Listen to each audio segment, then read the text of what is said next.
listener production. The creators of this podcast would like to acknowledge the traditional owners of the land on which it is recorded. Aboriginal and Torres Strait Islander people are the first storytellers of this land. We pay respect to their elders, past, present and emerging, as well as any Indigenous people who may be listening today.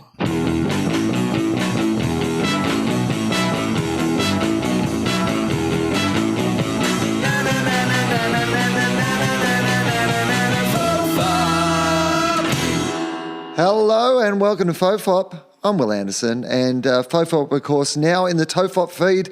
You know where it is because you found it. And my guest, it is the wonderful Sam Peterson. Hello, Sam. Hey, Will, thank you so much for having me on. And I bailed on our plans twice this week to record, so it's lovely that you haven't written me off and decided that I would never be welcome back on any feed. Well, that would be incredibly unfair of me, Sam, considering that was the business model in which I engaged with your podcast for many years. So, and what a stunning business model to have as well. Will, I was telling you before, like I had a bad week for many reasons, but one of them, I had two amazing things that happened this week, and one of them was that I got stuck in a lift for the first time. Oh, I've never been stuck in a lift before. Okay, and talk me through every moment of it. Okay, I had a really important meeting. I had a really busy week. Yeah. I'm just bragging now, but I had a really busy week, We've all got meeting. stuff going on, Sam. Don't think that I didn't have important things to do when you cancelled on me. I had AFL 360 to watch. Like I had things in my diary too. Yeah, you just put a high level of importance on watching things on TV. You're very important. Mate, I work in the entertainment industry. It is all research. Like I'm never off the clock, man. I'm always filling up that creative bucket. You and your tax write-offs, just your Netflix subscription. I mean, it is all tax write-off. You're right. It is absolutely all tax write-off. I'm just stating facts now, but it's not interesting. It's just factual. Great byline for the pod. But so I was standing there waiting for the lift to go down. Didn't take my phone with me. I thought, I don't want to be distracted. Now, this is not in your house because I've been to your house. There is no lift in your house. You don't live in an apartment building. So is this the lift in the building in which you were having the meeting? That's right. Okay. Yeah. So the lift, and it was 10 floors up. It would be amazing if I just pretended to you, like it's obviously a made up story if I tell you the lift in my apartment building where I live, where you were a few weeks ago. Which appeared to be flat on the ground, one story, but like the bit you didn't see was the giant lift that I have that I constantly use in the house. I don't know much about houses, but I'm pretty sure there was not a lift in that one story house. I mean, I would love if you just revealed in that little room in which we did the podcast, there was like a secret compartment Batman style where you like swung open a door and there was like a lift to this podcasting basement where you made all your content. Come down to the content. A lot of people don't know this about Sam, but when he was a young kid, he actually fell into a well of content and he decided that he would become content man. That's right. After my parents were shot by content as well. They were murdered by content. They were drowned in content. As part of a live streamer, your parents were murdered by content. Working dog killed my parents. Which I hope you use as a soundbite for this podcast. That's what they use Jason Stevens for now, though. That's what a weird reference. He's become a black op for Working Dog, and he just goes around and silently offs other promising content makers. I think this is a good film idea, to be honest. It's how I was created. But yeah, so I'm 10 floors, worried about this meeting a lot was going on personally for me. I was like, fuck, I've just really got to nail this meeting. But you're in the building. This is what I'd say. This is what I'm interested in, is the fact that this is not you saying, hey, I'm going to be late to this meeting because I am in my apartment block. I've been stuck in an elevator or you're somewhere else. You are already in the place in which the meeting is meant to be happening. Like you're inside the building. Yeah, that's right. Yeah. And so I get up to the top floor where it is. So that's all fine. I get up in the lift. I've been through that experience. It's fine. So I get up to the top floor. I talk to the receptionist and they say, look, he's running really late. He's going to be about 20 minutes. So if you want to go and get a coffee or anything, I'll just I'll just call you when it's happening. And I was like, okay, great. I can just be back in 10 minutes. She goes, great. Fantastic. You've got plenty of time as long as something like the lift getting stuck doesn't happen. That's right. As long as that doesn't happen, which apparently happens a lot in that building. And I wasn't told about, but I thought, okay, great. I had all my stuff with me. And as I'm going down the lift, I go, oh God, I don't have my phone on me. I don't have my phone on me, but that's fine. I'm going to be 2 seconds. I got my card, go down. I walk back into the place with a coffee, and it's been like 3 minutes maximum. The barista was just churning them out. Yeah. It did taste like that, Will? It did taste like it was rushed. Tastes like it had been made quickly. Somehow burnt it, but it was great. Like I was like, this is great. And there was a guy outside of the lift with me. By the way, can I just briefly say on that, when I was in Melbourne for the comedy festival, I stayed at my sister's house, and they have a proper coffee machine. Well, I priced this coffee machine recently. I went past one of the chain stores, and I poked my head in to have a little look at like what this equivalent coffee machine was worth. And so it's worth a couple of grand. So it's a decent, it's not like some sort of, Italian $10,000, $20,000 job, but it's like a nice, proper expensive coffee machine, like $2,000. Although I did the maths on, with my 5 or 6 coffees I have per day, it'd take me less than 100 days to pay off that machine if I just exclusively had coffee at home. And you're making money in the end. Oh, mate, it's like mining crypto, basically. Have an extra cup of coffee a day, you're making money. So I made coffee in that machine every day. And every day I made myself a perfect cup of coffee. And so now when I get a bad cup of coffee, I'm even more judgmental about the fact that I've left it in a professional's hands, because I know now the standard that can be achieved just by an amateur with a good machine. Absolutely. And I've got a machine at home. I always love making a coffee, and I love it when you have friends over and they still kind of give you shit about the coffee.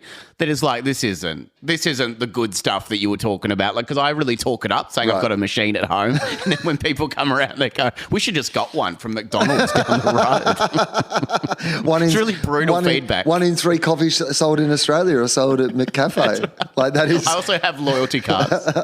I mean, that was an alarming stat that I heard this week, that 1 in 3 coffees sold in Australia are sold at a McCafe, which means... Is that true? Yeah. Fuck. For a coffee-loving nation, that does say to me that we have low standards about... We have given up. Yeah. We love good coffee, but we do like to drive through and get it. Yeah. No, we love good coffee, not enough to get out of the car to go and grab one. That should be the tagline. But yeah, so I'm standing outside of the lift. There's a guy there as well, and we're going up. We're going to different floors, I see, when we get in there. But he's going to floor 3, I'm going to floor 10. Okay. And we both get in, and everything's fine. There's polite conversation. He makes some weird joke that I don't really hear, but he laughs a bit too long after it. So I wasn't sure really what he said, and I can't imagine exactly what would have been that funny to make him laugh that much. But we go up to floor 3, it hits floor 3, but as it's about to get to floor 3, it drops. Like the whole lift just drops down. And I'm like, oh, okay. My first thought is it's going to be fine. It's going to open up in a second. It's going to be absolutely fine. And then I start thinking, oh, shit, I haven't got my phone on me. This is going to be annoying if it does actually break down. It just stops and it stays there for a while. It kind of drops again once. It's kind of like turbulence, like you think you're safe and then it like drops again. And we're both there and I'm like, this could fly off. I don't know what's going to happen here. And like my content pit that I have in my house, I should be used to this, but it just drops a little bit more. And at this point, are you scared? Like, I mean... I'm a little bit scared. Yeah. Trying to keep, like, I'm like a duck. Like, I'm a cool on top, but paddling like hell underneath. And do you have a plan at this stage for if the elevator does like drop? Like, do you have any, like, do you know what the best thing for you to do in that circumstance is? Are you meant to like try to jump just at the moment that it hits the ground, or are you meant to lay flat, or like, do you know, well, do you have any elevator like emergency etiquette? my elevator pitch for my elevator, what I would do in an elevator that is plummeting to the ground. My first thought, Will, was that I go to the top of it and push my body up against it because I thought the width was enough for me to press my hands up against and my feet up against, spread out. So, but I think that would make it all the more painful when all bits of metal fly through and cave through my head. I think that would make it worse. I guess it would.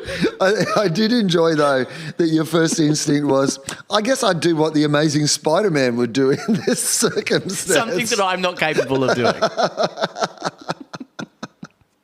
I'm pretty limber, Will, but not that good.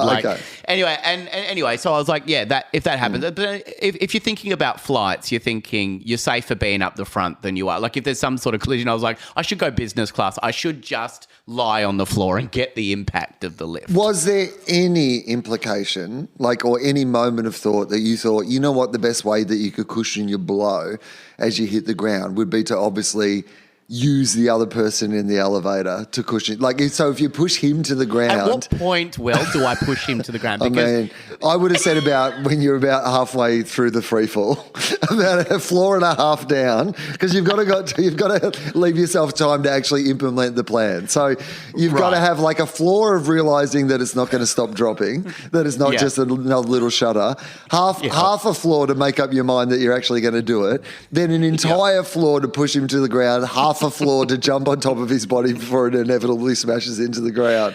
That's your time. Imagine if it stopped. Imagine if it was saved and I've just done that to him. It stops with half a floor to go and they find you just lying on top of this poor man who you've pushed to the ground. I once wrote a sketch for a comedy show that never got chosen. Most of my sketches didn't, I'll be honest. But one of the sketches that I wrote was someone wanting to kill someone and they were standing right by a huge landscape of the city. And they went to push them. They just went, I'm going to push them out. And they're so angry with this awful person. And they push them, but what they don't see is the glass is just really clean. So they've actually just pushed them into the huge screen. They slide down it. And then the whole sketch was the conversation after that.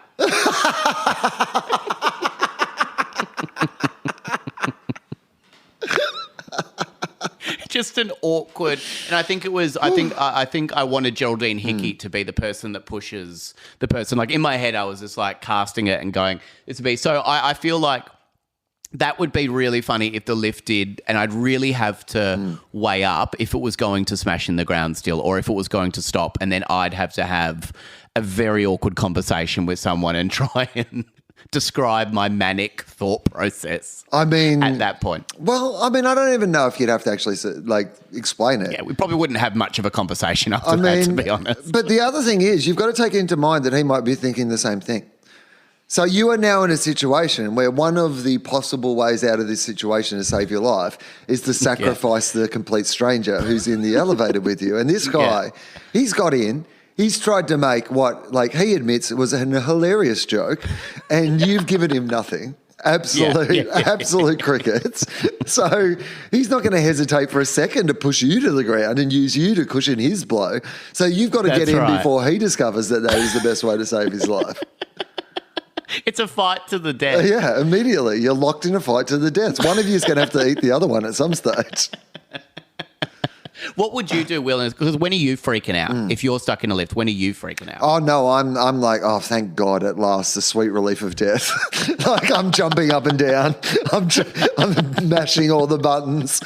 I'm ringing the emergency elevator line and going, we don't need you. I can sort this out myself. He died doing what he loved. Dying. Trying to work out how to die quicker. He died doing what he loved, being relieved of his worries. So I'm there, and I think my first thought after could I be an acrobat and somehow get to the top? Could the P in Sammy P stand for parkour?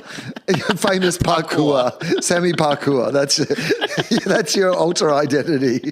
Sammy Parkour. Wouldn't it be amazing as well if I got up as we were talking? Like if I just got up and tried to do that. Just tried to do parkour. Just in case. He's the parkour podcaster.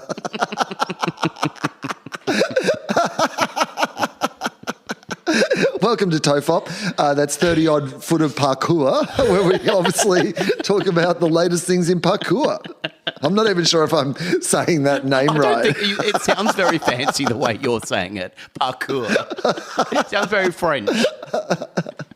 Where does parkour come from, by the way? Do you know what the origins I have of no idea. Parkour? No. Okay, I'm going to find that out while we... Parkour, here we go. Parkour is French. Oh, Sammy. Okay. Well, I had little faith. No wonder it sounded so French when I was saying it, because it is French.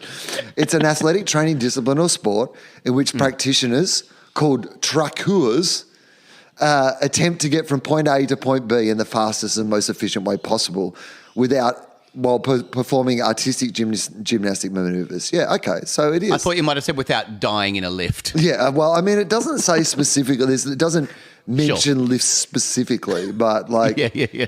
A practitioner of parkour is called a traqueur. So you'd be a traqueur. Thank you. Thank you for using my full title. You are wearing a traqueur hat today, which is nice. With the feminine being traqueuse. Oh, traqueuse. Yeah.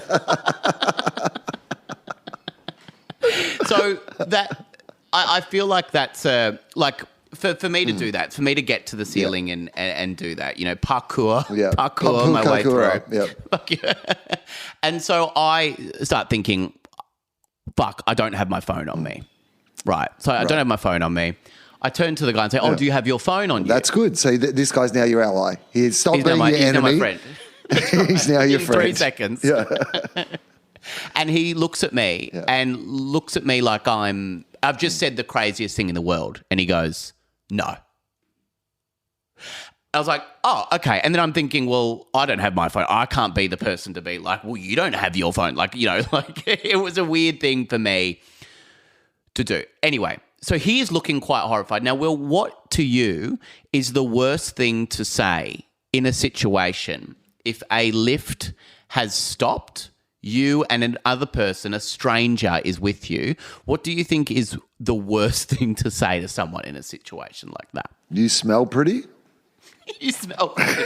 It's pretty good. It rubs the lotions on its skin. I'm claustrophobic. Okay. I don't think that we're going to die. I think that we're going to die. Well, I'm really desperate to go to the toilet. Oh my God, this coffee's really bad and it's shooting right through me. Do you want to make out? Hi, I've always wanted to fuck in an elevator. I don't know. There's a lot of things that I wouldn't want to hear in this situation. Right. All right. Well, I'll see where this rates on your list. Yeah. Right. So he says to me, this is so weird. Right. This is so weird. I had a dream. Oh, no. That I died in an elevator last night. No, that's not right. That's not what someone said to you. You're kidding me. Yes. As a conversation starter, now, I guess. What's your response to that? Because my immediate response would be, do I look familiar from your dream? That's what I said.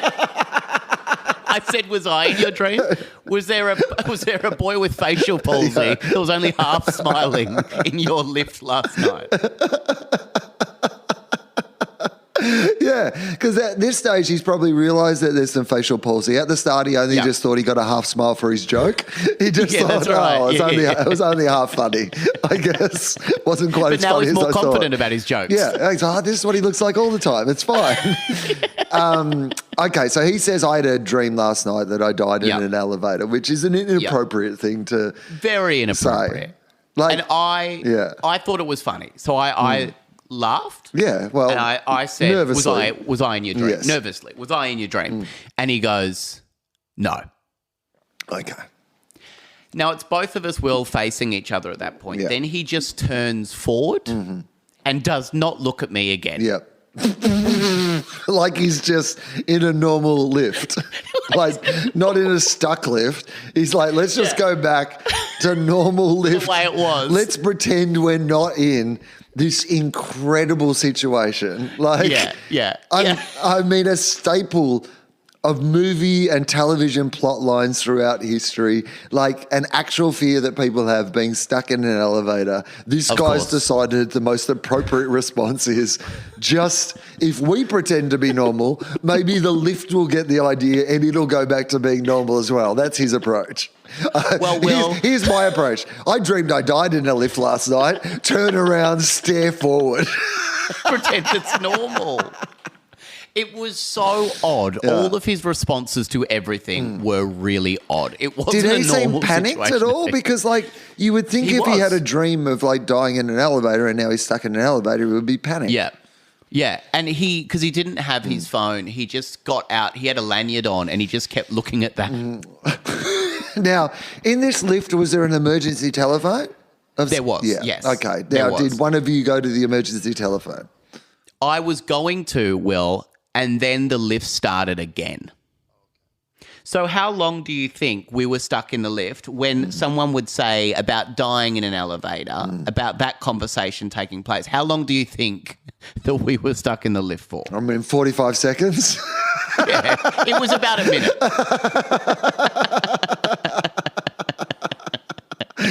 Because it seems like he's jumped pretty quickly to, I imagined that I was going to die in one of these last night, to standing and staring forward. Like, he strikes me as a guy who's full efficiency in how he's moving through the stages of grief in relation to coming to terms with his impending death. And then just goes back to ignoring the situation completely. I assume that he's gone back to it because he's turned facing forward because he doesn't want to bond with you, because he realises if the elevator drops, he's going to have to push you to the ground and use you to shield his fall. Not if I don't fucking do it first. Exactly. Well, he knows that now, so now he's got to like stare straight forward and hope all that parkour training he's been secretly doing. He's looking at his lanyard because he's imagining maybe I could take off this lanyard and use it to strangle this other guy. It'll be easier. He was looking for weapons to cushion my fall when he's unconscious. It is very weird though not having a phone in a situation like that, because you go straight away. You call my phone, someone. Yeah, you call. Yeah, and also like not having a phone in a situation where it's awkward. Because obviously now it's so easy to just pull out a phone and just pretend to be scrolling on something. But I love the idea that he went for his lanyard. Imagine if he just started touching it like it was a phone, trying to pretend to you that it's like, sorry, I'm just I'm just on the phone. I'm just puts it up to his ear. Bring. Yeah, I'm stuck in an elevator with this weird palsy guy. I don't know. Explains the story. Just whispers, excuse me, turns around, excuse me, I've got to take this, puts his lanyard up to his ear, and he's just like, I'm stuck in a lift with this guy with palsy on his face. I'm thinking of using my lanyard to strangle him and then using him to cushion my fall. Do you think this is a good plan? Now, Will, this whole thing, a minute tops. Really, I think it would have been maybe just over a minute at the most. Yeah. I went up, I had the meeting and everything was totally fine. Okay, so like he gets out on level 3. Yeah. There's no temptation for you to get out of on level 3? I do. Oh, you do. I get off at level 3 as well. And I go to the far, there's like far, I keep not wanting to say far right. There's a far right wing that I wasn't going to go into, but they have the only available lift now. But that's what turned me. I went right wing after that. But I went up there. I decided to use the stairs after that. So, I walk up the stairs. I'm early for the meeting still. Everything's fine. I tell the story in the meeting. Everything's fine. Then as I'm leaving, walking down the staircase, you'll never guess who I see. Walking down the staircase again, telling the story about me and how awkward it was in the lift. Well, I am going to be able to guess. Yeah, despite the fact that you said that I was never going to be able to guess. I'm going to guess, and I'm pretty confident to lock this in. All right. It was the other Daryl Summers. It was TV's Daryl Summers. TV's own. Daryl Summers. Dancing with the Stars. Daryl Summers. Is it a famous story, Will, about Daryl Summers that he used to wear bells on his shoes walking down Channel 9? Is that a well-known story so that you wouldn't get in his way? No, so my understanding of that story, Right. and again, I've embellished and made something up. I'm far right now. it's true that it is a famous story. Whether the story itself is true or not, who knows? But Yeah. I have been told this story by so Right. many people who will 100% tell you that it is true. Like, you know, so I can't tell you whether the story itself is true. I can tell you that it's been told to me by people who are convinced that it is true. So that Daryl Summers used to wear bells on his like slippers when he was going to makeup or like to get his hair done so that they knew he was coming and that people would get out of the chair and get ready for him. So I don't think it was like, you know, dinging your bell on your bike if you're riding behind somebody to let them know that you're coming. I think it was just to get Dickie and Ozzy revved up for a chat with Daryl. You right, Mr. Daryl? That was my Dickie knee impression. That's all I've got. You know, it's a famous saying in show business that every time Daryl Summers went to hairdressing, an angel gets his wings. That's people don't know that, but Well, I once worked in a function centre when I first moved to Melbourne, and one of the regular people that would come and do a function there would be the man who voiced and was the puppeteer for Dickie Neck. oh yeah. And look, it's a weird thing because Dickie Knee, for people who don't know, is a little puppet that famously always has his back to the audience. That's correct. So- He's just a cap and a wig. a head. Cap and wig on a stick. I don't think it's any more than that. I think it's even too much to say that there was a head. I believe it was a cap with like a curly wig attached to the back of the cap, and then there was just a stick. That was the entire just character. a stick. You said that so angrily. Well, there wasn't Just even a like stick. like when you say a head, it implies there was some sort of like ball face. or face or construction, but I do not believe there was. I think it was like hat, wig, stick. That's the not entire. even half a smile. No, correct. But so they would do that. He would do that as like a bit of entertainment for the night. But what was weird is no one was ever standing at the table, so it was just the back of the puppet. Facing, talking to no one. And I was like, of all the puppets on Hey Hey It's Saturday, that was the weirdest one to me, that they would decide they wanted to host their event. I mean, I'm going to suggest it's the one they could afford. I think they've gone, you know, we want someone from Hey Hey It's Saturday, and they've gone, this is what costs for Daryl Summers. Well, we can't get Daryl Summers. That is that's too prohibitive. What about Ozzy Ostrich? What about, no, he doesn't do it anymore. Like, he's out of show business now. Like, you can't get Ozzy Ostrich. Move to a farm. You know what? Wilbur Wilde. We'll be very happy with Wilbur Wilde. Nah, can't get him. Red Simons? Oh, no, way out of your league. You're not able to get a Red Simons. Russell Gilbert. Not available at the moment. Sorry, can't get Russell Gilbert. Look, what about one of the acts from Red Faces? No, you can't get them. You can't get one of the acts from Red Faces. They're all unavailable. Okay, here's what we've got for you. Pluck a Duck. Oh, no, hang on. Sorry, Plucker's got another thing on that weekend. You can't get Pluck a Duck. What we can offer you, how do you feel like a hat and wig on a stick? Because we can definitely get you a hat and wig on a stick. Not the table does not come for free. The table is on you. You have to set up the table. I don't imagine it would take long to set up. We do not supply our own table. If we get there and there is no table, the stick will not go on. I remember once doing a gig, like when I was doing stand-up, doing a gig in like a country town, and I remember going to them, we'd love to have a mic stand. And they looked at us like that was such a demand. Like, don't you bring they your were own? not expecting. Yeah, don't you bring your own? I think there are places that expect that you bring your own sound system. Like, certainly, Absolutely. you know, where they're like, oh, no, we don't have lights and sound. And you're like, oh, yeah, that was probably part of the requirement, I would have thought. Yeah, that could have been a conversation.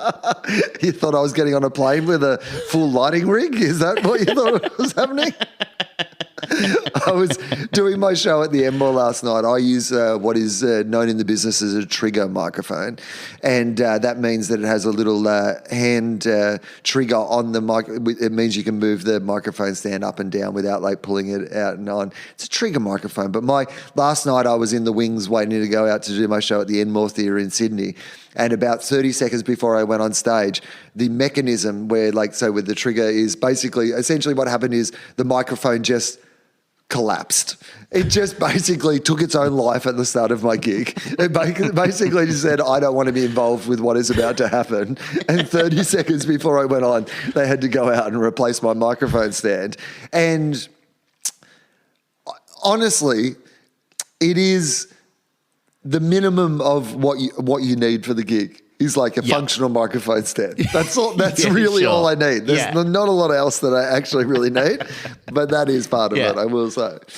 I find it like interesting. So they got a lectern in the end, like a rotary lectern for me to use. Now, Will, I had a call this week as well. I think because it was such a busy week, I had a call, and I haven't done stand-up in 4 years, and someone called me that I used to know, and he said, would you like to do a gig? Do you still do comedy? And I was like, vaguely, kind of, not really, but a kind of comedy adjacent, as you call me, Will. And I was like, yeah, he goes, I would love you to come and do stand-up at a bowling alley for some dads next week. And I said yes. And I don't know why I think this was the greatest call. I've had lots of offers to do gigs over the years. This is the one that brought you back. I don't know why. I don't know why. I've held out for 4 years, but I got offered a gig to some dads at a bowling alley, and I just was like, I guess, hey, 2 words, I'm back. They gave me an offer I could not refuse. But I don't know why that's... Anyway, so they started talking about there won't be a microphone. There, of course, won't be a sound system. Well, and I don't know. It must be the fragile state of mind from being trapped in a lift with someone that told me that we were probably going to die if his dreams were anything to go by. I think it was a rough week, and then I just said yes to that and now have to actually follow through with doing a gig in a bowling alley for 10 people, and it's not even a hideout bowling alley. It will be in one of the lanes. Oh, no. Yeah. See, yeah, okay. See, I don't know. Is the correct response. I foolishly, I don't know why I assumed this, but I foolishly assumed it was going to be a private function. Yes, that's what I thought too. Yeah. It was a further conversation, Will, when I started asking questions. When I, of my right mind, called the next day and started asking questions. And just said, will there be any... How many people? Will this be amplified? How many comedians are on? It's not just you, right? It's me and the Nelson twins. Yeah, okay. So... So one person, me and one other person.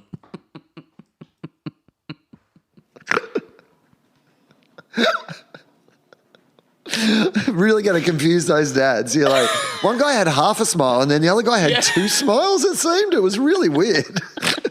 It's like, I didn't understand what was going on for the whole night. It's like a circus, Will. But they're bringing out the circus freaks. I'm interested also in why any of this is happening. I don't know either. And I'm busy, Will. You've got lifts to be stuck in. Tell me this. Okay, so is it a birthday or like a special occasion for someone? It is a school event.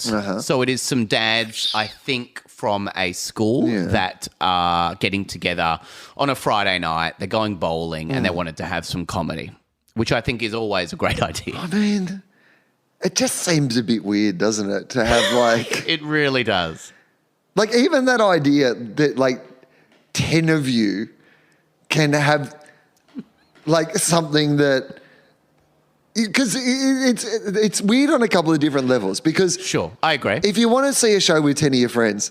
Just pick a show that's not very popular at the Melbourne Comedy Festival. Like, that'll be right to have 10 people in. A group of 10 on a Wednesday? Like, it's great, at guys. The Expert? Hell yeah. And then you can go bowling afterwards and not be bothered. It's fine. But, yeah, it is that kind of indulgence, isn't it? It's much like, I guess it's like being in the King's Court and having, like... your own personal jesters because you've got like a comedy lineup. You've got, 2 acts. It's a bit of a night. There's 10 of you. You're bowling as well. Like it's just like, it's the equivalent, I guess, of like, it's the cocaine and strippers of like being like a mature school dad, right? Sure. Like when we're out and we can't, because we don't get to go out that often, we can't just have one bit of fun. Like, our fun time is so precious that we've got to layer fun on top of the pre-existing fun. Because I would have thought going 10-pin bowling with like 10 of your mates. That's a night out. That's a night out. That's plenty of fun. I'm not looking at that and going, how do we add more fun to this? But because these guys don't get to have these fun situations, they've got to layer in some extra levels of fun. Yeah, and they're doing everything in one night badly. Yeah. Which, I think will be... We didn't get time to go to the comedy festival, but we did go bowling and have a couple of comedians on. One hadn't done it for 4 years. Well, that's the conversation that I would have loved to hear. We've got the Nelson twins who are...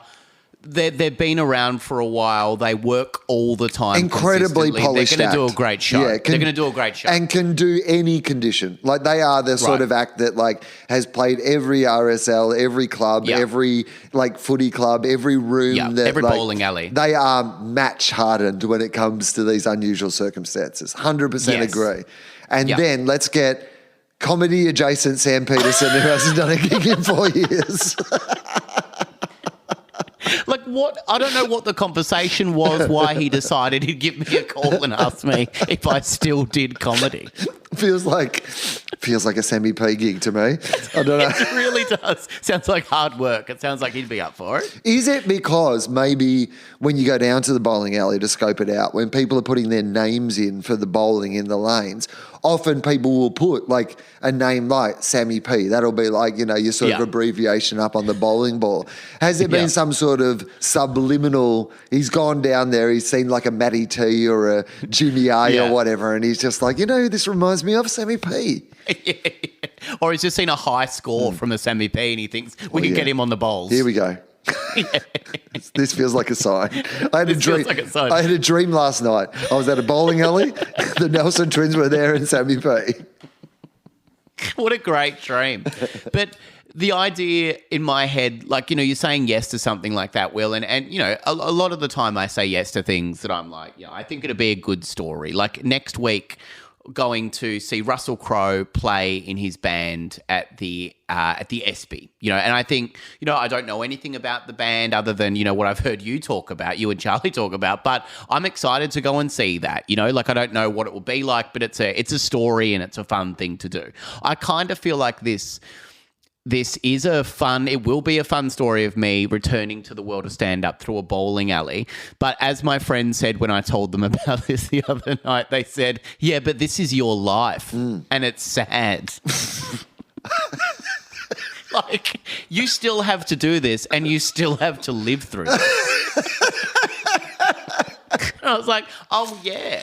Like, because it doesn't sound like the funnest thing for me to do on a Friday night. Like, I could go and do any other thing. I could go to a bowling alley and just, now I'm just saying I can do whatever I want. Like, I'm bragging again. But it is so strange that I just said yes to that, thinking it'd be a fun story at some point. But the more I talk about it, the more I go. But I still actually have to do it. Yeah, but here's what It'll be fun. Like, your friend who says, yes, this is your life.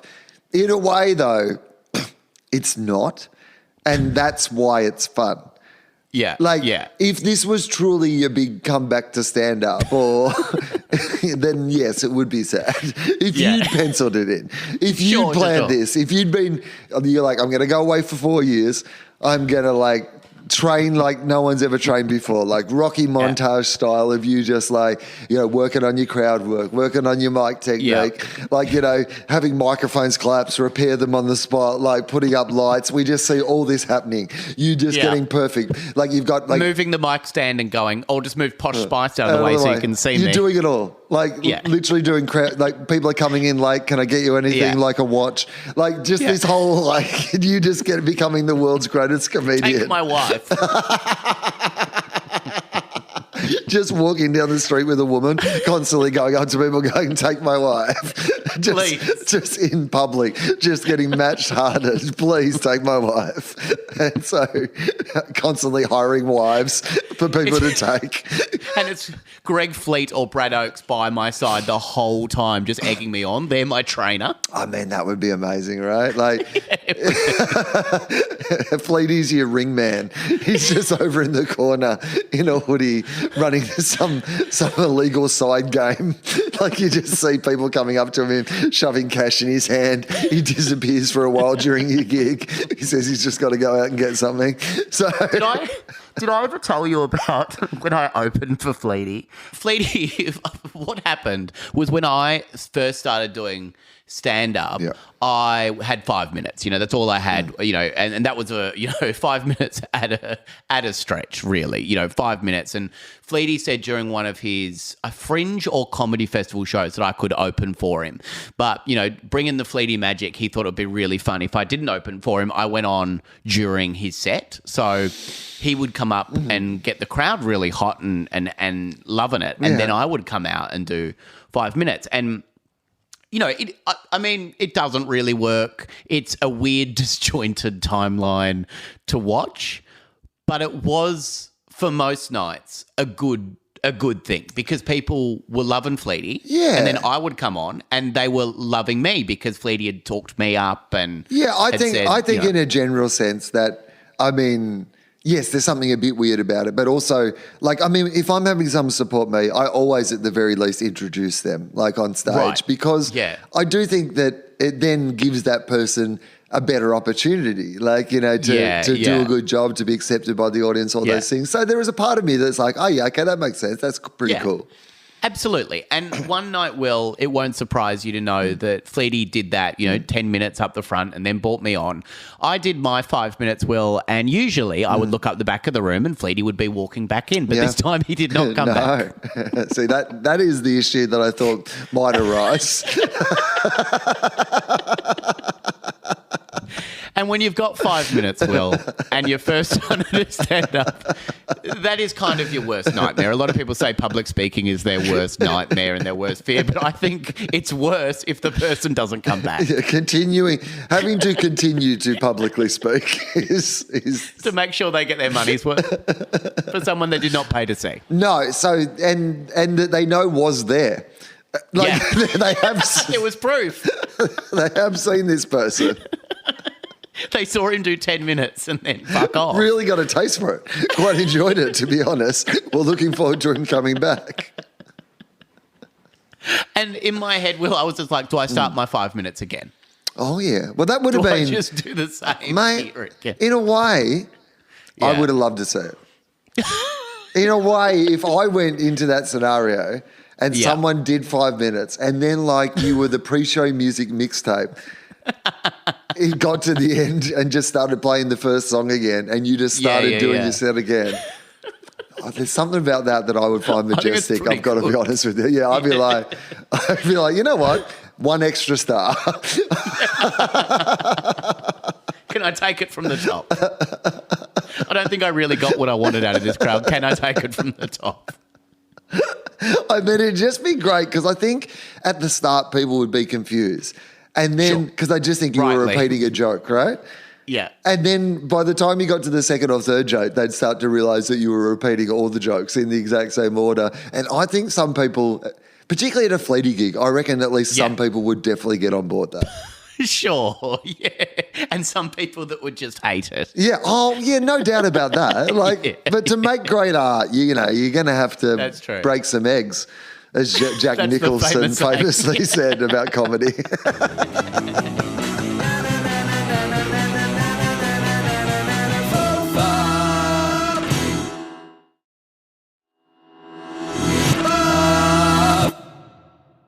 Well, to finish the story about the lift. So basically, heard him talking about me. I thought, because it was a weird interaction, Will, and, I thought, I'm going to make good here. What if I happen to run into this person again? For no reason, I'll just walk up to him. I was with a friend at that point who met me outside and was wanting to talk about, how the meeting went and everything. And I walked downstairs, saw the guy, and I thought I would just say, hey, good to see you again. He looked at me like we'd never met. And then he just walked off.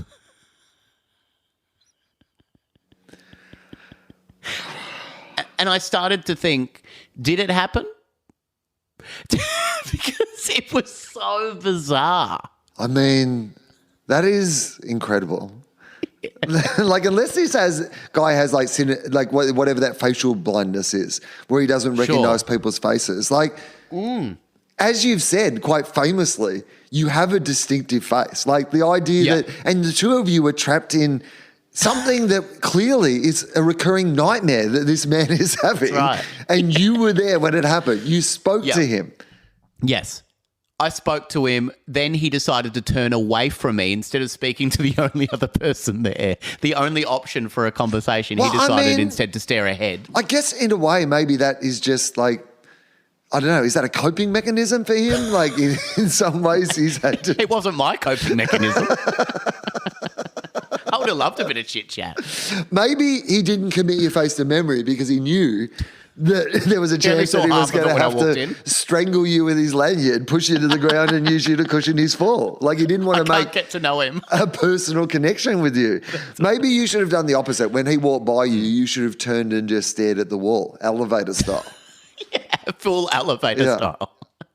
It was the weirdest experience and something that, like, it would have been horrible if if we were both stuck in there for a very long time. But the fact that it was a very short space of time and all that weird stuff had happened in a very short space of time, I just feel like I wouldn't want him on a desert island. Like, that's not the person that I'd want to deal with. No, I mean, in any situation. This is like, because everyone talks about like trauma bonding, or not even just trauma bonding. Like if you are a sporting team that went overseas and had some success together, those people are bonded together forever. Sure. But certainly people who experience some sort of trauma together have this like eternal bond of like, you're the Chilean miners. Even if you weren't all friends beforehand, you are bonded by the fact that you all went through this experience together.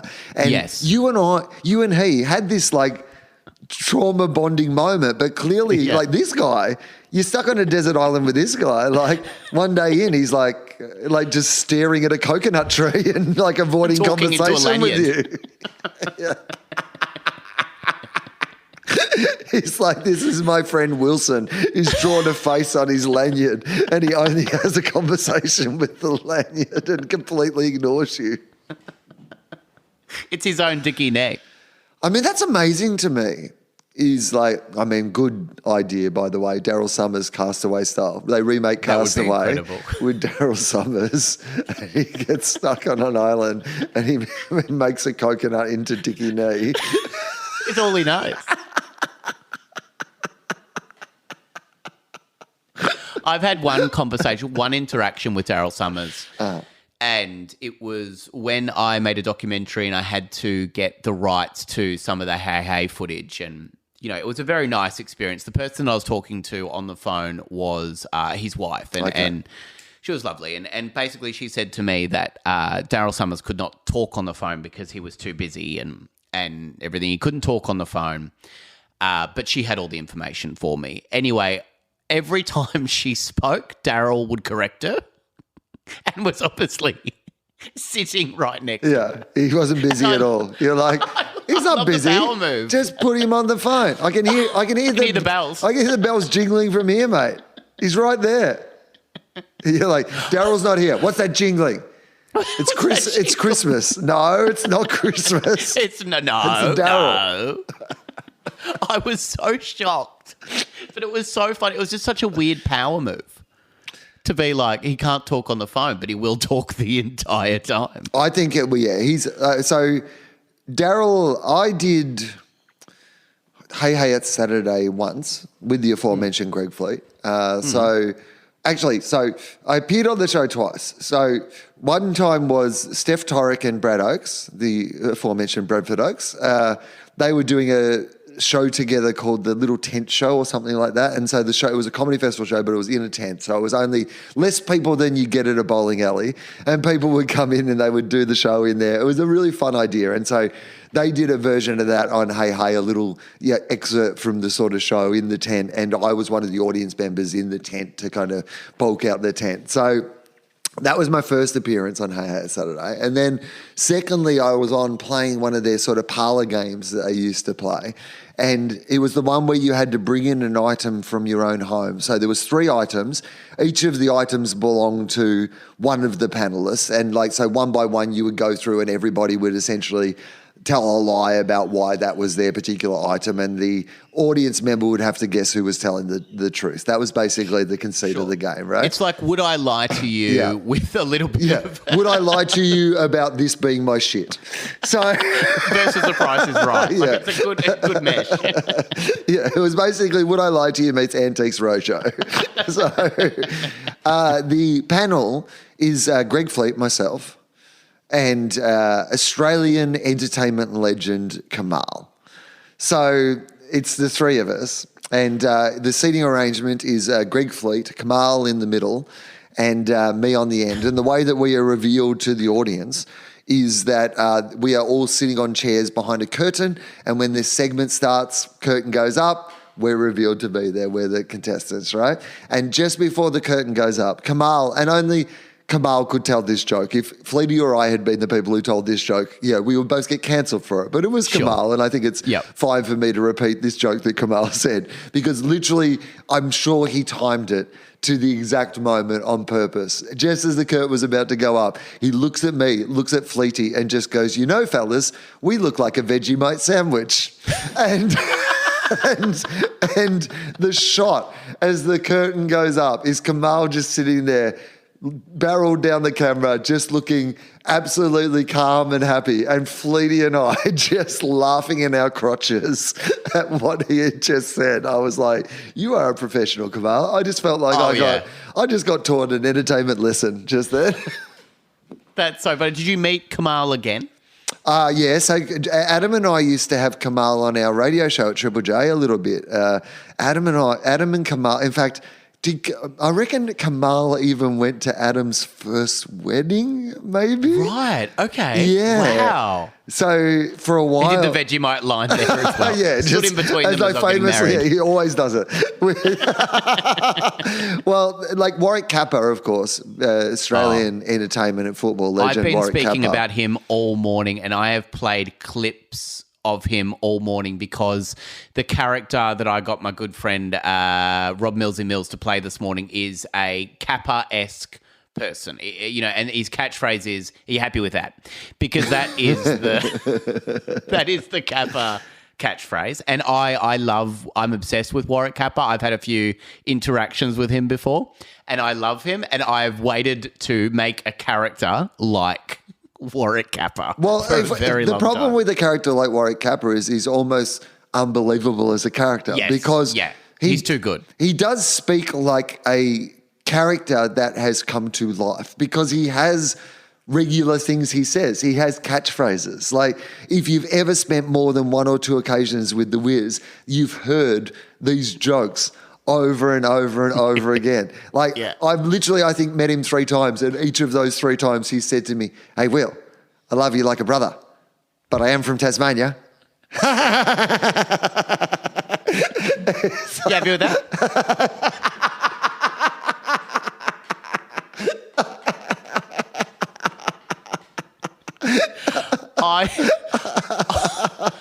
It's like the layers in that being your standard joke too, which is like, you mean, well, you mean is that a joke about incest? But it's also, I guess, like, is it same-sex positive? Because you do love me, like you're saying that if like you would love to have sex with me, even if I was you.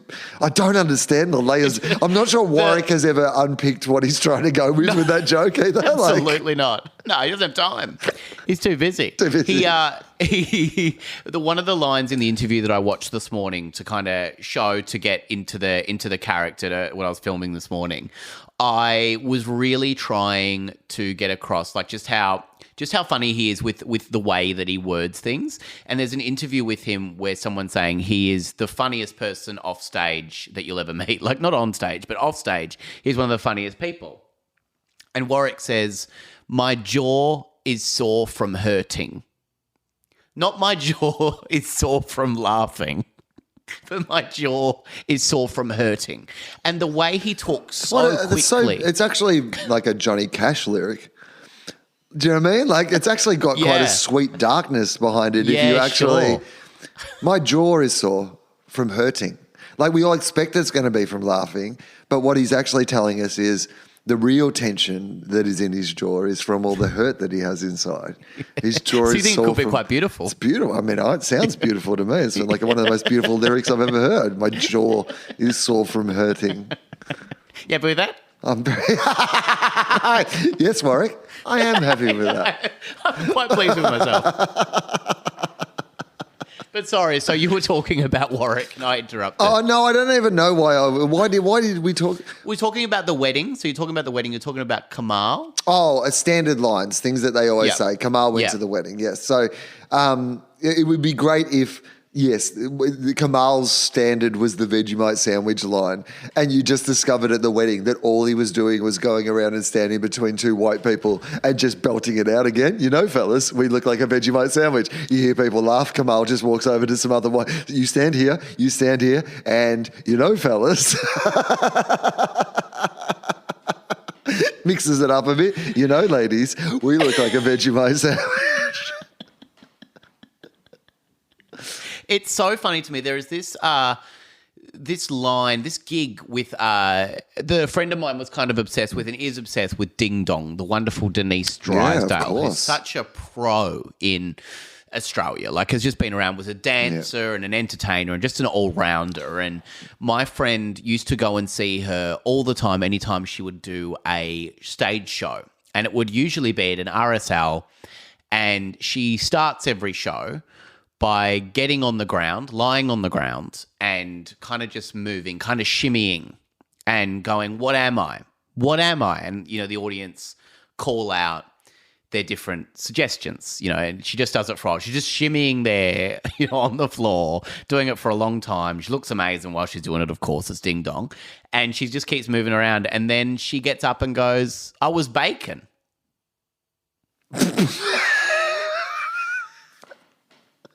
Now, Will, I thought that was made up. And I met someone recently who knows Ding Dong really well.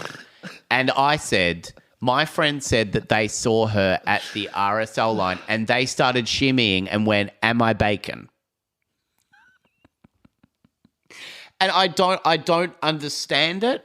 And my friend telling me that it doesn't make any more sense in the room. In fact, it's even removed more. I mean, it sounds like something Sam Simmons would do.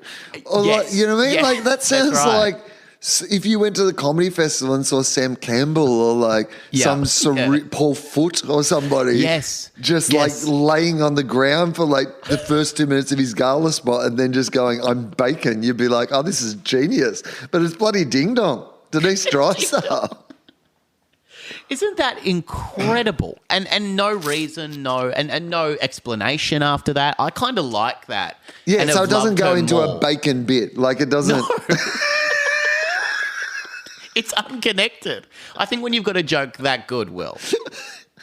One of my favourite things is watching the guys, wonderful... we'll open with me wriggling around on the ground, people guessing what I am. Bacon. What's the context? We don't need it. Pause for applause.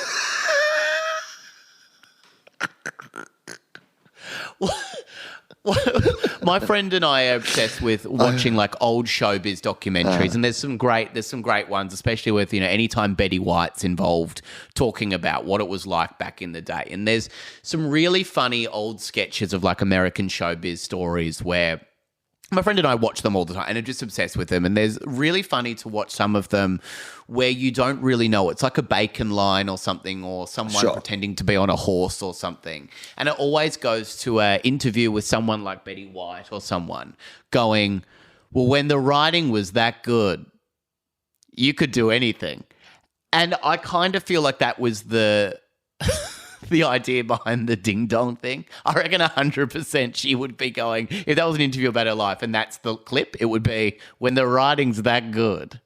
Because there's never really any context around it or anything. And it's like all these clips of these people saying how good the writing was back then. And it was just a loose and wilder time. But it just hasn't aged very well. Well, part of it, I think, is that honestly, everything was a unique observation at the time, right? Like, Yeah. this is what I think about comedy hack, right? Like when people talk about a topic being hack, which just means that at some stage it was a really great observation. Like at some stage. Yeah. Like the first time that somebody said, you know what, guys, I don't want to be the first person to say this, but I've been catching a lot of airplanes and I've been eating a lot of that airplane food and I don't reckon it's great. Yeah. And everybody would have been like, thank fuck. Somebody has finally said this, right? It would have been an amazing observation. And I think that when people talk about the writing being so good back then, the writing was good because there hadn't been writing like that before, right? Yeah. Like the idea that this like woman, Denise Drysdale, one of the greatest entertainers of all time, was writhing about on stage, getting you to guess what it is she was, and then got up and said, I was bacon. You're like, well, I mean, they just don't write them like that anymore, do they? Bloody woke police have come for those jokes. Probably vegans storming the venue because she's talking about bacon. Muslims won't like that, will they? Oh, yeah, right. Go woke, go broke. Why can't they be like Ding Dong, pretending to be bacon? With no context or no reference after. Can't believe they stopped calling the best show at the Melbourne Comedy Festival the Ding Dong, based on the fact that she's pretending to be bacon and the Muslims didn't like it. It's bloody political correctness has gone mad, mate. You can't say anything. Can't say bacon anymore. Couldn't do that. Couldn't do that bacon bit anymore because of political correctness and Hannah Gadsby. It's Hannah Gadsby's fault that Ding Dong can't pretend to be bacon anymore. I think there needs to be her getting up at the gala next year and opening with the bacon. Bacon. It needs to happen. There needs to be some sort of petition to get Ding Dong to be doing that at a gala. Have you ever seen the Paul Provenza documentary, The Aristocrats? Yes. Yeah. For people who don't know this, it is based around the premise that there is a very famous joke that is told backstage by, comedians to each other. Now, look, that premise is very loose. This is not, there was a few people who told this joke and then they extrapolated it out to a whole people just coming up with a version of the joke for the documentary and the bit. But that's okay. It's just fun to watch. The experiment is that there is this very basic joke, which is that a family comes into a talent agent and they do, they say, what's the act? And then so people describe the act differently. And it becomes more and more filthy, normally, is the idea of the act. And it's all the family having sex with each other and doing all these really depraved things. And then the reveal at the end is, and what's the name of the act? It's The Aristocrats, right? That's the joke. Okay. And so everybody does their own version of that. And some of them are incredibly hilarious, no doubt about that. Yep. Is there a possibility that we could do I'm Bacon? And it's our version of The Aristocrats where we get every comedian to do a version of Ding Dong's bacon bit. I think it's really good because it is such a big. Well, there's no payoff. No, and I think that's the best bit, that it takes as long as it finishes with I'm bacon. Like that's it. Like whatever you do beforehand, the punchline has to be, guys, I'm bacon. Guys, come on. I'm bacon. Is this thing on? And you can't add anything after bacon. No. That's the rule. Your final word has to be bacon. That is the rule of the joke. That is the one rule. I used to have a story that a friend of mine used to always get me to tell at any dinner or anything because it went nowhere. And it was a really big build-up to nothing. And basically the short of the story is that I woke up one day and me and my old housemate were going, we need to get some tinsel. We're not sure where we're going to get the tinsel. And the whole story is basically us driving around going, where are we going to get the tinsel? It's nowhere near Christmas. We need Christmas tinsel. Where are we going to get the tinsel? And everyone is saying, where are we going to get the tinsel? And we finally get to the store and we go in there and we're going, where are we going to get the tinsel? And we finally walk in and we see the person who works there at the store. And I say, where are we going to get the tinsel? And she says... in aisle 3.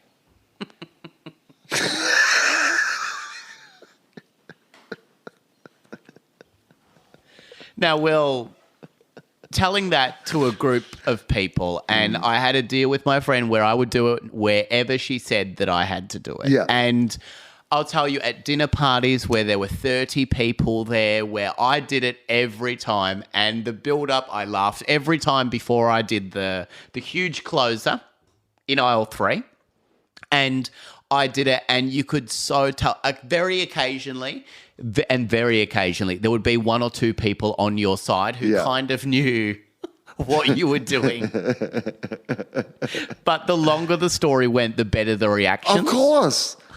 Like yes. So I had one when I was young, and I'm talking maybe 15, 16, 17. This might explain actually to... Well, I was 26 when I was doing this. So. Well, this might explain to a lot of people where my particular sense of puns and wordplay and fascination with those things this might be the origin story of this, because I remember for a long time one of my favorite things to do. So it was just when I was at an age where adults don't suspect that you are going to be trying to fool them, to lie to them, right? Yep. So I'm talking maybe 14, 15, 16. I'm thinking this is the sort of area where this is happening. You're in some adult dinner party situation or something, and I would really start seriously telling them, they'd ask you about school or life or whatever. And I'd be so I'd eventually, and I won't, but I would literally sometimes tell this story for 15 minutes, a version of this, about how I'd seen this incredible, we'd been learning in school about these different African tribes and the way that they lived, and we just recently watched this incredible documentary about this power structure in this community where they all lived in straw houses, but there was this guy who was the king of the place, and then he'd built this he was the first person in the community. He'd built a hut out of stone, and he even had this stone throne and all these sort of things and blah blah blah, and anyway, we'd tell this whole story about the power structures and the power battles, and then there's been this battle, and basically this whole culture was around the fact that you couldn't make tools out of stone, that they just had to be. So one day there was a raid on the village, and this guy had to hide his stone throne, obviously, because he was going to get in trouble for having this kind of false idol sort of situation. And so he'd put it quite precariously in one of the straw huts. They had an upstairs level, a sort of attic level, and that's where he'd hidden it away, and they're having a meeting with this other tribe and blah blah blah. And at the very moment that they're having this meeting, this giant stone throne falls through the attic and actually crushes this guy. And it's this story about hubris and not getting above your own station or whatever. And I would tell this in such detail, and then I would and they would be oh, that's a really fascinating story. And then I'd be so I said, yeah. So I guess the moral of the whole story is that people who live in straw houses shouldn't stow thrones.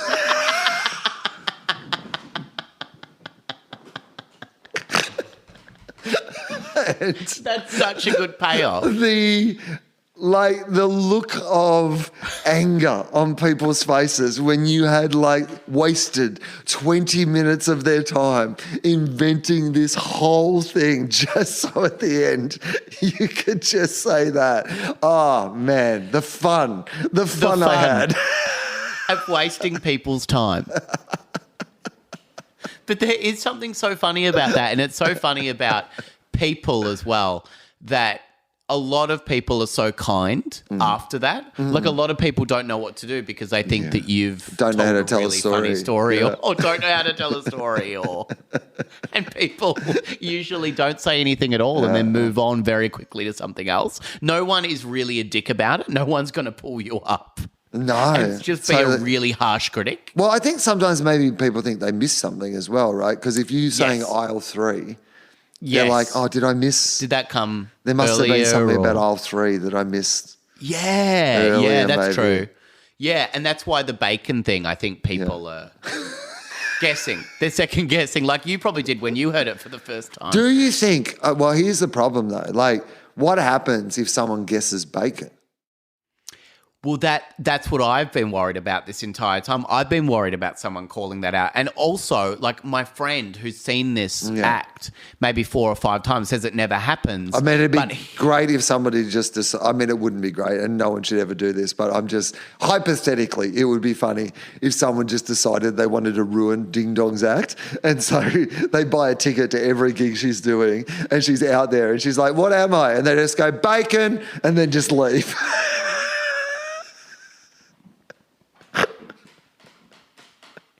Such a funny idea to follow her around to do that. Bacon. Still bacon. Next.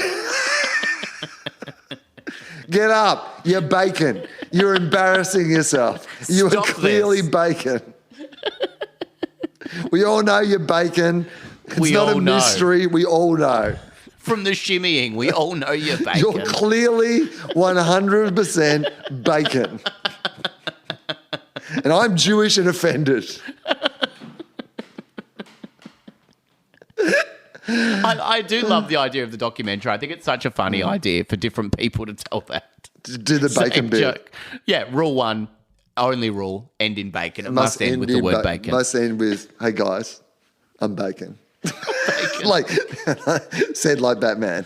I'm bacon. There is something amazing, though, I will say, about that old school, like, I'm an entertainer, right? Like, you know, there was like Ann Wills famously in Adelaide, Ding Dong, like these old sort of, you know, not cabaret, not comedy, not music strictly, but like definitely, you know, entertainers, absolute entertainers. And there is something, like, I don't have any other skills. So, like, it's not like I could incorporate like singing or dancing or like any of those sort of things into my act. Like, I can't do accents. I can't do anything, you know, specifically that would make me an entertainer rather than a comedian. But the appeal of it, the appeal of just going, yeah, you know what the first 5 is tonight? You know, it's like, I don't need to write a new first 5. Like, I don't need to spend weeks slaving away trying to craft jokes. I'm going to wriggle around for 5 minutes and get people to guess what I am. And then I'm going to stand up, I'm bacon, take the standing ovation, and then get on with the rest of the show.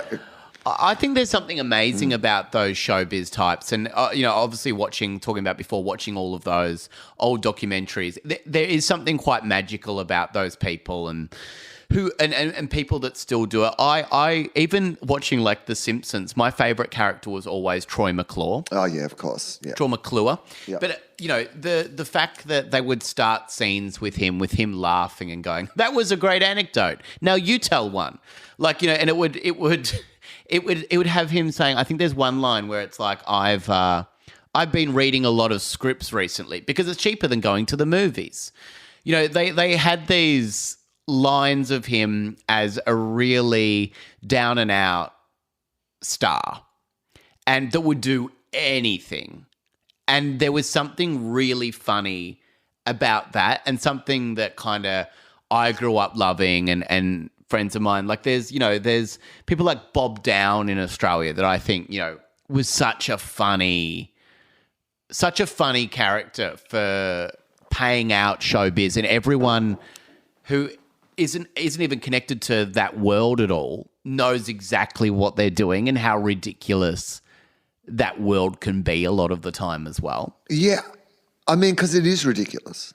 Yeah, absolutely. The biz of show. It's ridiculous. It's like it's mucking about for fun. It's important, and you know we all rely on it. And like, I mean, we rely on it to make our livings, but people rely on it. Yeah, I rely on. Even if I stopped being an entertainer, like I would rely on entertainment, you know, as part of like my life. And it is super important, but it is also so dumb. If you just think about it, it's so dumb. Like, so dumb. Like, I often think this when I'm having important comedy conversations and I'm like, what are we're talking about, like, you know what I mean? Like, I shout jokes at strangers and hope they give me some money. Like what? Yeah. Like, it's dumb. It's really, really silly. And when people forget that it's silly, like, you know, when actors like, and I have many friends who are actors, obviously, you know, but like there's something I find, I think it's part of the reason that I've never done any acting myself is I find it a bit embarrassing. Like, it is. I think the same. It's like, it's just hard for me, particularly to just be like, I'm pretending. And you all know I'm pretending. I'm pretending to be a policeman. What's my backstory? I'm an adult and I like to pretend for a living. You're saying that in kind of a sexy way as well, Will. In your character. You as the police officer. The sexy police officer. I'm imagining myself, I'm the character George Michael plays in the film clip for Outside. So... But I do find that world is so funny when people kind of let you in. Like there's that, like people who are like, I think Weird Al, like someone like that, like he's so showbiz and so ridiculous, but appeals to so many people because there is that silly, him not taking himself too seriously and still makes fun of himself and still... kind of has never lost that ridiculousness. I think, as we were talking, Justin Hamilton and I were talking about this in a recent FOFOP, but I think Limo, I think he named him on the podcast. Anyway, Limo won't mind. Limo was a bit mad that the Weird Al movie wasn't actually, like, more actually about his real life and that it was a parody. Right. And yeah, right. I understand that because Weird Al is fascinating and it would be interesting to see like a proper documentary about Weird Al. And I think that'll probably come at some stage, one of those ones where everyone talks about the cultural impact that he has. But I loved that movie so much because it's exactly what you're talking about. It is just a brilliant parody of how dumb the music industry and shows business is. Like, it totally gets it. It's totally self-aware. It totally knows how ridiculous it is, but it's also super entertaining at the same time. Like they're making entertainment, but they're also making fun of, you know, the whole concept of entertainment. Yeah, and it's so in the vein of who Weird Al is. Yeah. Like him being involved in it in any way is going to be as ridiculous and not make as much sense as it should. You know, phone calls and conversations are going to be really heightened and odd. Like, it's never going to be a normal film. It's part of the genius of Weird Al is that his choices are odd.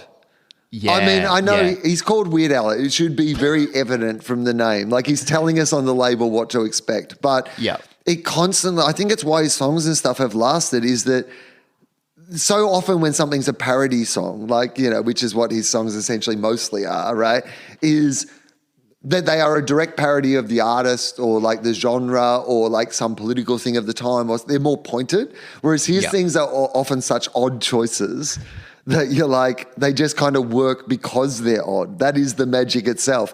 You're like, this doesn't quite make sense why you've chosen. There are so many other better parodies almost, better parody ideas, but this one's better because you didn't choose the ones that appeared to be better. It's so weird. Yeah. There was even like, you know, even explaining it to someone who doesn't know Weird Al and showing them a film clip going, oh, is he really going to do a song, Beat It by Michael Jackson? Is it really just going to be Eat It for the entire thing? Or, you know, Bad is going to be Fat? Or, you know, like, you know, whatever it is, you kind of, people are kind of in a little bit of disbelief in that this is actually just what it is. Yeah. And you go, but he commits 100% to performing it. And there's no sort of reference to Michael Jackson. I mean, one of the funniest bits in the movie is, spoilers for anyone for the Weird Al movie, but is that genius moment where they have the bit where he releases Eat It and then Michael Jackson releases Beat It, and he's like accusing Michael Jackson of ripping off his song and getting really upset that someone can just change the words and not change any of the music. Like, I mean, that is just such a brilliant moment of making fun of himself, the entire process, like what it's all about, like, and turning that back on himself, making himself like the unsympathetic character in that moment. Like, I loved it. I'm just such a huge Weird Al fan. And I thought that Daniel Radcliffe like did such a good fucking job in that movie. Yeah, absolutely. And what a weird career path for him as well, Daniel Radcliffe, to go from one of the biggest franchises of all time to go and do weird independent films and then go and do this. The Weird Al, like, watching Weird Al and going back and watching the clips, I find it really strange that there are so many great musical comedians and there are so many great comedians that, really commit. They write really clever lyrics. They really commit to it and they do a great job. They write new music. And I haven't seen someone doing parodies forever. Like, apart from Weird Al, I don't know of anyone really that I've seen in a very long time that gets up on stage and just does parody songs. I find it weird that hasn't existed. Well, I think it became hack for a while. Like, I think it was, and Justin Hamilton and I even, like, one night when we were pretty loose one night early on, because he used to do musical comedy. He was in a group called the Bunta Boys. And we were going to do a show called How Easy It Is, which was a musical parody song written in the time it took to perform. That was the concept. So you basically just have the tune. So name just some popular song that everybody would know. Just name like a popular song that everybody would know. Juice by Lizzo. Juice by Lizzo. Oh, I don't know. I don't know that song. How does that? Give me another one. Okay, Fix You by Coldplay. Name a song that everyone knows, not the songs that you're naming. Like some popular. Fix You by Coldplay. I don't know that song. I mean, I vaguely know it, but okay. Well, all right. Let's say Fix You by Coldplay. You change to Licks You by Coldplay, right? And then the whole song is about someone who wants to lick you, right? That's it. That's basically how easy it is. That was the concept of the show. What was the Juice by Lizzo becomes Bruce by Lizzo, right? And then it's like, instead of being about Juice, it's about Bruce. Like, that is basically the concept of the song. And I think it became like one of those things that people thought was too easy to do. But I don't think that it's easy to do well. And that's the difference. Like, it's almost like Weird Al ruined it for everybody because he's so good at it that, like, why would anybody else try to? I mean, there are people who do parodies still, and I think parodies can be entertaining, right? Like, there is an inherent entertainment factor in hearing a song that we like with different lyrics. Like, I think... Yeah, it is interesting that when you don't have to think about it as well. That's the beauty of watching some things. Like, I think some people that I've spoken to in the past, like, because I'm a big reality TV fan, I love switching off and watching reality TV. And a lot of people, who I've spoken to kind of look down on the kinds of shows that I like and those things, or even things that I listen to sometimes. It's just kind of a little bit mind-numbing in a lot of ways, but that's kind of the beauty of watching it and the beauty of entertainment and what you choose. And I kind of think, I know you've spoken about Sam Simmons and people before, that sometimes you can just switch off a little bit and just take it for what it is, like the bacon thing. I think you can sometimes sit back and not read into it too much. And that's the entertainment. You're right. You don't have to look for the extra meaning. No. Because sometimes there isn't. And sometimes it's comforting to know that. Today, like, you're happy with that line. Yeah. Like, I had that a few times in the script and we're filming it. And Millsy was like, oh, that's what Kappa says. And you go, yeah. And then you try and go, is there meaning in what he says? No. You're happy with that doesn't actually mean, are you happy with that? No. It's just, you happy with that? It's a statement. It's not a question. It isn't. He's not thought about it. When he said it, he didn't think about it. He's not saying it with a question mark at the end. No. It's not, are you happy with that? It's happy with that? Happy with that. I'm happy with that. Yeah. I'm very happy with what I just said. Happy with that? It's so funny, and I feel like you don't have to find meaning in everything, and that's the weirdness of watching things that, like, I've been watching recently. I've started watching Monk, the Obsessive Compulsive Detective. Oh yeah, okay. Mm-hmm. I love it. I think it is such a funny show from the 2000s. And after it came out, there was a series of shows, Will, that I don't know if you remember, but it was a detective with something different about them. Yeah. So it was a blind detective that came out who just heard really well. It was basically, there was a moment in popular culture where we assumed that all neurodiversities gave you superpowers. That's right. Particularly to solve crime. That's right. If you happen to be battling some sort of neurodiversity, it would also help you solve crimes. That's right. For some reason. And it was weird. All these shows came out. But I've been watching it again There was recently. the Tim Roth one. I watched the Tim Roth one. He was so he was a detective with some sort of like neurodiversity. There was the math genius one. Yes, I remember that one. What was the Tim Roth one called? Hang on, Tim Roth. I remember the maths genius one was so funny, just with his equations that were always written on the clear perspex or whatever it was, so you could actually see his equations that probably made no sense. It's like when you see actors that are doctors that are talking really quickly about the diagnosis and why it's like that. And you're like, I reckon this actor didn't really research what they were talking about. They're just saying the words. And that's okay. Tim Roth. What am I going? I want to find this show that Tim Roth was on because I did actually quite like it. All right, here we go. Tim Roth. He's been in lots of things, it turns out. That's not very helpful. Was it a long-running show? It was on for a while, and I can't remember what it was that his specific power was. So that's what I wanted. Why I want to find it, to see if I can actually work out what his like specific. Lie to me. Here we go. Lie to me. Lie to me.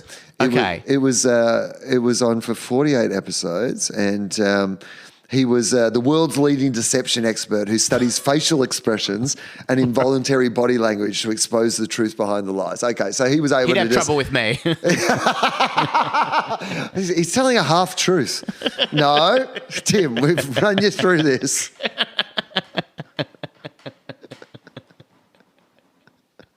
That's I love that was a thing that came out. Yeah.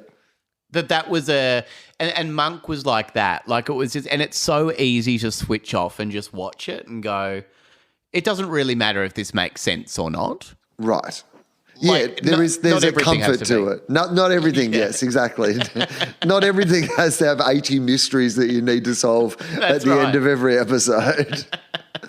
Well, speaking of ends of episodes, it is time for us to end this episode. What a segue. I have some shows. I don't know when you're hearing this, but I have some shows. Willuminate is the name of my tour. You can come and see it in the places that I haven't already done it, possibly Perth or Brisbane maybe, but Townsville, Sutherland Shire. Anyway, there's a bunch of dates. Some of them will have been done. Some of them won't be. I would love if you came and saw the show. I have some other podcasts. TOFOP, which is also on this feed with Charlie Clausen. We do a podcast called Two Guys, One Cup, which is an AFL adjacent podcast. You can find that exclusive on the Listener app. And my podcast, Willosophy, is back. It is absolutely officially back. We have episodes in the can, so it is going to be continuing for future episodes. There have been some real crackers already, so you can find that on the Willosophy feed. My book is called I Am Not Fine, Thanks, and is available from places that you find books. Sam Peterson, you have something very special coming up. Yes, I have the 300th episode of my podcast Confessions, where I find the weirdest Reddit confessions for great guests to pick apart and give advice on every single week. And that is coming up to 300 episodes. I have already recorded it. It is with the wonderful Genevieve Morris and the actor Stephen Curry. For legal reasons, I have to say the actor Stephen Curry, which, you know, they were two of my most frequent guests, and I find them two of just the funniest people that there are, and two wonderful people. So I'm super excited to have that coming out. It will either just be coming out when you hear this, or it might already be out. Yeah, but around this time, it is around out. This time. Yeah. So the 300th episode, Confessions, on all of the podcast apps. Thank you very much for coming to do the show today, Sammy. Thank you, Will.